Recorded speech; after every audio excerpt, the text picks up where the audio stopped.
president of AARP, has been immense, but I'm learning a lot about what you're doing.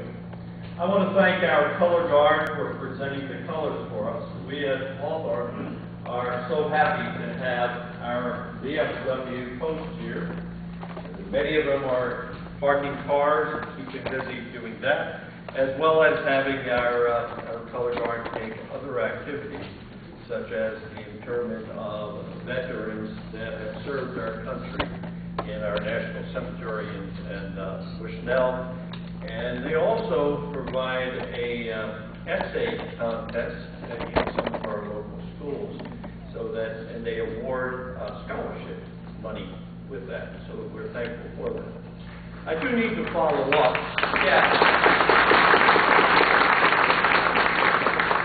Yes, thank you, sir.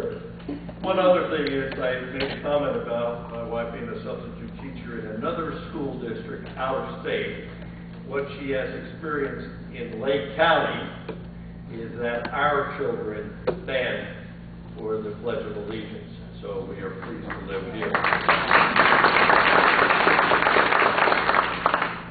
For those of you that usually attend our AARP meetings, we will not have a meeting for this month because we are having Candidates Day today, and then of course tomorrow we have our activity fair.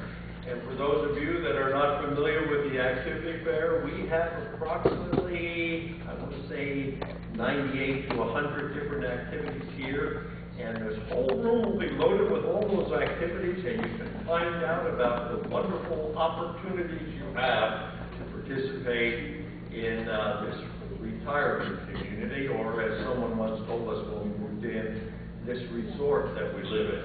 So it's a pleasure for all of us to be there. Our AARP meeting in November will be on Wednesday, November 14th, rather than the usual time of Friday, November 16th.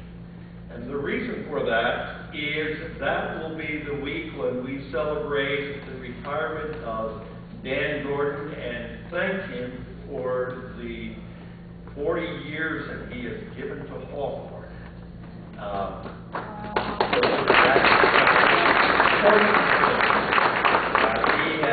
He has helped all of us and guided us along the way. On Friday, November 16th, there will be another event that will involve the whole room here, so we had to move that time. The procedure for this candidate forum will be each candidate will speak according to the office that they are running for, and we are giving them 4 minutes to speak. One candidate said to me, 4 minutes sounds like that's a lot, but I know candidates. And I know that they know how to wing it when they need to. So that is important. Candidates, we would like for you to tell us why we should vote for you. And please, we're fed up with a lot of negative ads that we see on television, so please do not be disparaging to your opponent. All of us get a little fed up with some of those things, so we need to hear a little bit more the positive things about yourself and what you bring to your office. With that, I would like to invite, oh, by the way, 2 of our United States representatives that are running for Congress will not be here, Val Dennings and Daniel Webster. They called last week to tell me that they had to cancel because they had other engagements today and they could not be here. But we do have Mr. Siegelum, and we would like to have you come forward, sir, and if you could share with us about you. And first, we want to thank you for making the courage to run for this important office. Welcome. Thank you very much for another invitation. I look forward to coming here to speak to you. The information you'll be getting from me today, I appreciate is some of the information that you could make a note of to research once you leave here, to verify what I'm saying is in fact facts for you. I am Mike Hawthorne, running for U.S. Congressional District 10. as a non-party affiliation, writing candidate. Tough way to go, but there's many reasons for it, which you'll find out some today. My background is 23 years of residential and commercial real estate here in Central Florida, and being a small business owner also in real estate, and also about 15 years of mortgage industry here. So, being that said, you know, this economy has harmed me as much as it has a lot of other people. The reason I'm running is to save our country. It's just that simple. I'm not running for position. I'm running here because there is a solution, and I need your help to get the problem solved. Now, the mortgage crisis in our country is beyond ridiculous. Every institutional foreclosure in this country has been absolute fraud against the American people. As no judge that signs a summary judgment has ever provided acknowledgement of the title, chain of title. How can you take something from someone when you cannot show who the owner is? It's not your lenders, they're a servicing company. They own nothing. But this continues to go on, which has caused an insane amount of poverty. The poverty in this country has risen exponentially over the last 5 to 6 years. It's being done deliberately. If you take people home away from them, how can they take care of their children when it's fraud? It's not about the mortgage payment. It's about the owner of title never authorized the foreclosure. And the judges are deliberately going along with the servicing company. It can only be stopped if you get out your chairs, you make phone calls and ask questions and get answered. Because it's going to get worse, because eminent domain is no longer about government property, it's about your homes. Whether you're making the payment or not, even if it's underwater, especially if it's underwater, if you're making the payment or not, they want possession. That's the reason for a 10 or 15-minute summary judgment. But to move on, there's humanitarian funding for these projects such as welfare, Medicare, Social Security, education. This is not paid by your tax dollars. Repeat, your tax dollars do not pay for any of these situations. It's a humanitarian bond that pays for it, that runs through Chase. I have the proof. I can verify with the help of a judge and somebody in office, or even then. My wife has the authority to sign for the global debt holder. The global debt holder is Mr. Adnan Sakli and Fed ID 8217. He's been trying to release money into the economy to solve all these problems with myself. For the last 2 years, a little over 2 years, I've been working with both parties. All they want is 90% control of the assets, which means we will continue to deteriorate because that is the plan. Until you wake up to realize that the parties up there is fine. Down here, we're supposed to be fighting with each other. The last 60 years, we have watched our country continue to get worse off. So what I'm telling you is, it's the humanitarian bond that pays for Social Security, Medicare, welfare, food stamp, your education. It's being done through Chase. Where is your money going to? And it's verifiable again. Your money is going to a private account in the Cayman Islands and another private account in Puerto Rico. I'm not saying this lightly because it is all provable. I have in my brochure the global debt holder. The story of how he got to be where he is, and a letter providing proof that I'm here to talk in behalf of him. Like I said, legally, we can get things started without his signatures because my wife has the authority to sign for him on legal documents. Once we get that done, we can get the money released. Here's the cash accounts that can solve all these problems. All right. But the cash is there in the account to be verified. Thank you.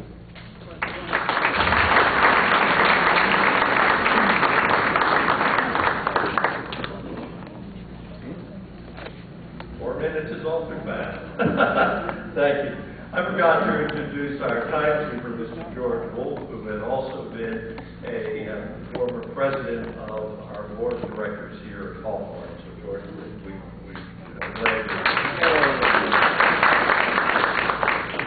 I'd like to invite Mr. Hayes and Mr. Metz, if you could come forward. We'll have them sit on our stage, and then we'll expedite that. And Mr. Hayes has been our state senator for this district, and he is running again. And so I would like for him to come forward and share with us some of his ideas. Thanks, Dan. Appreciate it. And thank you, each and every one of you, for being here today and for taking the time to become better informed about candidates that are running for the various offices. As Dan mentioned, I am currently the state senator for this area. You honored me with your votes 2 years ago. I've enjoyed the Senate, and I will continue to serve there as long as the people allow me to do so for the next 4 years if I'm successful in this race. Prior to moving into the Senate, I served 6 years in the Florida House of Representatives. Prior to that, I was a dentist in Umatilla for 27 years. And never in my wildest imagination did I think I might be in politics while I was working in people's mouths. It is quite a transition, but I have found it to be a very invigorating challenge. The width of the issues and the depth of the issues is very, very interesting, and as long as you become involved in it and you do your homework, you feel like you can be effective. And I tell everybody that really to be effective in the political arena, you need to embrace the principle of compromise without compromising your principles. One of the reasons that we're in the condition we're in America today is too many people have compromised their principles, or they never had any in the first place. But I'm one of those who's got enough German in me that I'm just hard-headed, and when I say no, I mean no. And that's all there is to it. And if you don't believe it, ask my 3 daughters, grandchildren. End of discussion. But I was privileged to serve my last 2 years in the House and these 2 years in the Senate as chairman of one of the appropriations subcommittees that oversees the budget for about 16 or 18 different state agencies: the Department of Agriculture, the Department of Environmental Protection, the Department of Revenue. All of the chief financial officers' budgets come under my jurisdiction, the Department of Lottery, the Department of Management Services. All together, it's about a $5 or $6 billion budget. And in going through that budget over the last 4 years, I've been able to reduce the state spending by those agencies by $271 million. I have eliminated 1,252 unnecessary positions, just taking those positions off the state payroll. Some of those, unfortunately, were filled. Most of those people, instead of losing their jobs, were put in other positions that were empty. But a lot of those positions were still empty. We found positions in the budget that had been funded and funded and funded for sometimes over 2 years. They had been vacant. And so we were able to eliminate that. Education is a big, big factor. I'm all in favor of doing everything we can reasonably do to enhance the education of our students from the K through 20, not just K through 12. One of the things that we really need in Florida is more emphasis on technical education. We need to understand that not everybody needs a PhD. They don't even need master's degrees to be refrigeration mechanics so we can enjoy the cool atmosphere in our buildings or keep our automobiles running. You do need to be able to add and subtract and do those basic functions. And today, you need to be computer literate. But we need more emphasis on our technical education for our youngsters. We need to give them subject matter that they're interested in doing. I strongly believe that when our students complete high school, they should be completely prepared either for college, instead of going to college and taking remediation courses, as many of them do, or they should be prepared to go into some line of work and get themselves a job or an apprenticeship or something like that. I serve on the Higher Education Appropriations Committee, and I have used my 4 minutes. I thank you. I will beg to go over just one bit. I have another engagement on the southeast side of Orlando at 3 o'clock, so I'm going to excuse myself. Thank you, and remember, November 6th, both my names are just 4-letter words, Alan Hayes. Thank you.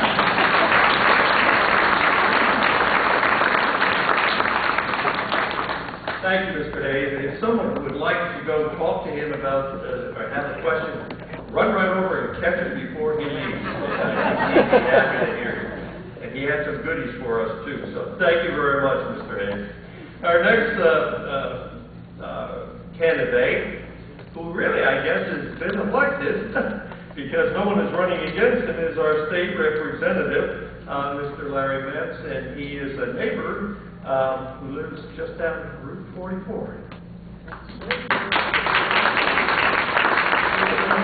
Good afternoon, ladies and gentlemen. I want to thank Dr. Henderson for inviting me to this event, and thank you for coming out today.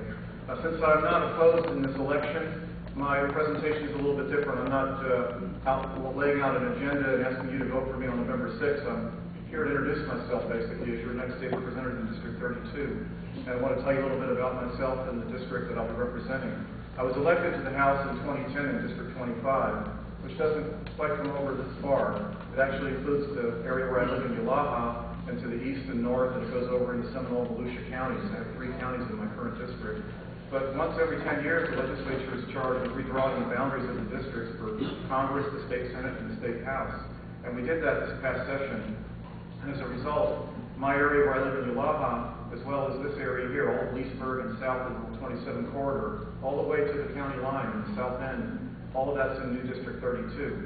So I filed to run for re-election in District 32, and when filing was over in June and no one else had qualified but me, I was sort of automatically re-elected, even though, of course, the term doesn't begin until November the 6th. So I'm looking forward to representing you here in Hawthorne in District 32, starting November 6th for a 2-year term. Now, I've been in the House for 2 years, and I served on the Lake County School Board for 6 years before that. And I'm an attorney by profession. I have a private law practice over in Eustis, and I've been practicing law for now 29 years. My wife and I, Mariko, we live in Yalaha and have been married 32 years. We have 2 grown daughters. They're 29 and 27 now. They went to Lake County schools and then went on to college and in the Navy as well. So going forward, what I like to do is, around in my district, I like to go and meet the folks that I'm going to be representing. It's hard to represent 160,000 people and to know each one of them individually, but you have to reach out and be proactive if you're going to do that. So when folks want me to come in and have a town hall meeting in a closed community, a gated community like this, I'm happy to do it. I look forward to coming back and briefing you on what happens in the legislative session, and if I could come before then, I'd welcome the opportunity to have a town hall meeting here even before the session. Some of the issues we're going to be facing in 2013, of course, the one thing we have to do every session is to pass a balanced budget in the state of Florida. And we've done that, and it wasn't easy at times. In 2011, we had to actually cut $4 billion out of the budget in order to balance it that year. And in 2012, this past year, it was $2 billion that we had to cut in order to get it in balance and have a sufficient rainy day fund. The projection for 2013 right now, based on the Revenue Estimating Conference report, is that we will have about $70 million above the current budget expenditures, which means if that holds true, when we get to session in March, we won't have to cut this year. We will be able to balance it without the cuts, which would be a welcome change from what we've been doing. So I think there's going to be a lot of issues to contend with, though, not only the budget, of course, but depending on the outcome of the election on November the 6th, at the federal level, we have to deal with the health care issue, the mandates that are put on us by the federal government. Medicaid expansion, which is crammed out from the federal government, have to be considered. Property insurance is going to be a very big issue. I think a lot of issues are still out there and being developed. I've been invited to 3 different forums between now and November 6th to deal with property tax issues, to find out more about the issues that are unique to manufactured homes, and also the solvency of the insurance industry and the overweighting that we have in the citizens' insurance program, which is really a government-run insurance company that has artificially low rates on the coastal areas that forces potential for assessments in the inland areas like where we live in the event of a storm event that would really be an effective tax on us if that happens. We have to bring solvency and stability and sustainability to the insurance market in Florida and make sure that folks can stay in their homes and be protected in the event of a major catastrophic storm event. So that's my outlook on the 2013 session in a nutshell. And I look forward to the opportunity to come back again, to have that town hall meeting and meet you and hear your concerns, and then come back after session and brief you on what occurred. So my cards are on the table back there, and anyone who's in charge of organizing such an event here is welcome to take the card and email us to get dates on the calendar for that. Thank you again for the honor of representing you in the Florida House of Representatives.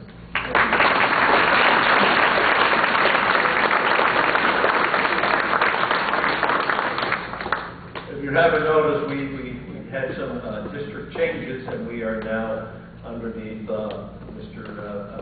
Metz's district, so we're fortunate to have that. I would like Mr. Connor and Mr. Odette, if you could come forward and take a seat.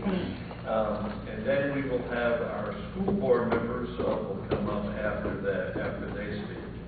Mr. Connor, since you're here. Good to see you. Thank you.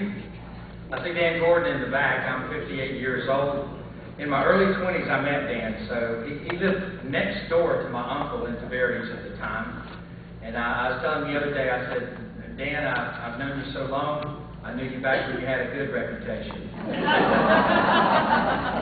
He said, Jimmy, I hadn't known you that long. It's great to be among friends. I'm your district commissioner, and I feel a special bond with the people out here at Hawthorne. And the reason that I say that is I've been on your closed circuit TV like 4 times a year for the last 4 years. I think I've provided you unprecedented access to your county commissioner. Several of you who came by have needed something and over the years, and I've really been there to respond. I saw, is Jan Paley still here? Jan, I mean, he was here. I don't see him, but he was here earlier. I answered a call from him when I was on my 27th wedding anniversary in Gatlinburg, Tennessee, because he had an issue, and I got on the phone while my wife was shopping, and I really did. And so that's really, I mean, that's pretty committed to somebody when you're on your 27th wedding anniversary. You get a call and you're trying to help a constituent, and I'm in Tennessee. And I say that just because I saw Jan earlier today, but I've tried to be there for you. Now, this isn't a trick, but if you live in Hawthorne or nearby, I just want you to take a breath. Okay, do you smell a slaughterhouse? No, you don't.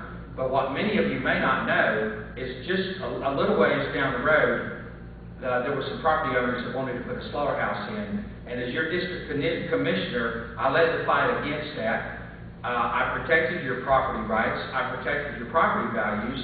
And more importantly, I protected your quality of life. Because if you've ever talked to anyone who lived around one of those things, you know that they're miserable to live around. Thank you.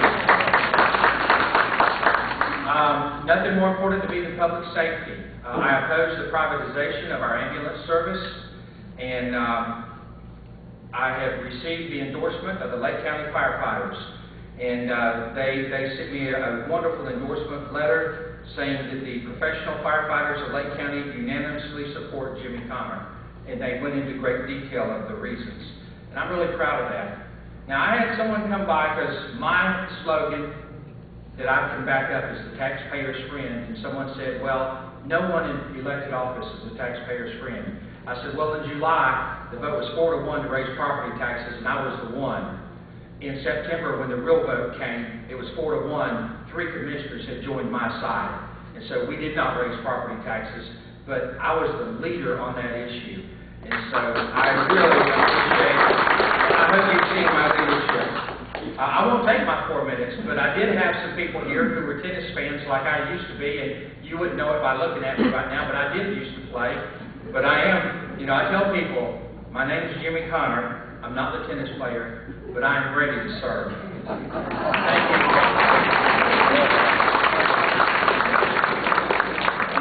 Thank you very much. A lot of you have probably not met me before. Some of you met us at the last forum here. My name is Mike Odette. I'm a candidate for county commissioner against Jimmy Connor. I'm 59 years of age.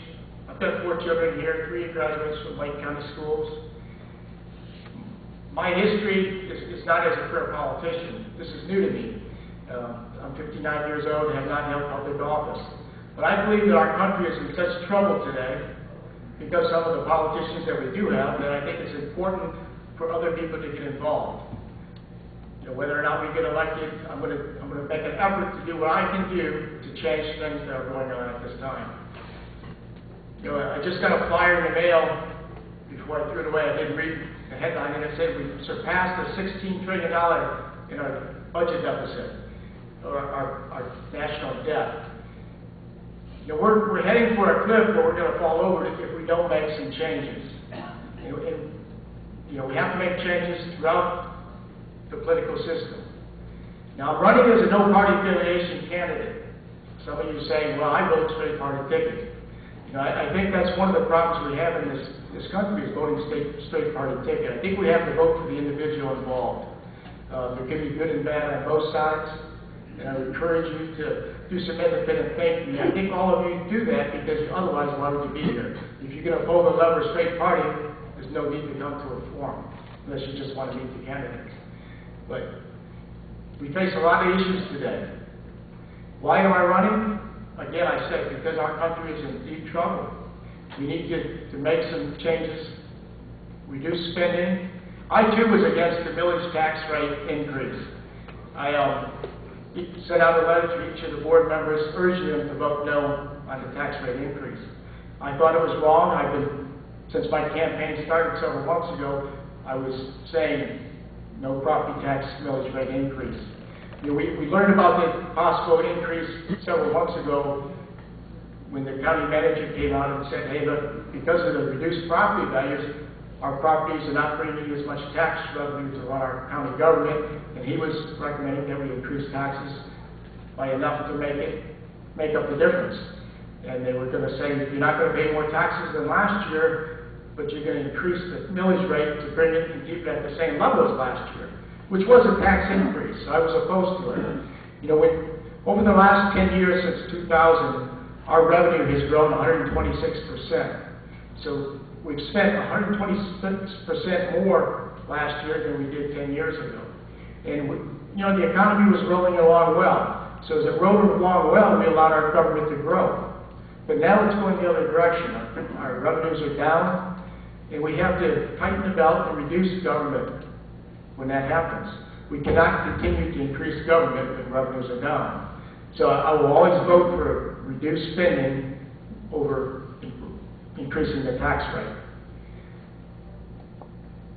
There's a lot of reasons that, excuse me, I think it's important for a change in government positions here with the County District 3. And I'm going to keep it a clean campaign and not do negative campaign. But I would ask you to read my flyer and compare the facts of the two candidates. We're both fiscal conservatives. You know, I'm running as a no-party affiliation. Some of you say, why is he not running as a Republican, or why is he not running as a Democrat? Again, I believe you should vote for the individual. I've always felt that way. I ran for a nonpartisan position as judge 2 years ago. And I prefer nonpartisanship over partisanship. That's what's got us in trouble today. Is that the last? Okay. I just want to conclude. Please do your research on the candidates and vote for who you think will do the best job and be ethical about it. Thank you very much.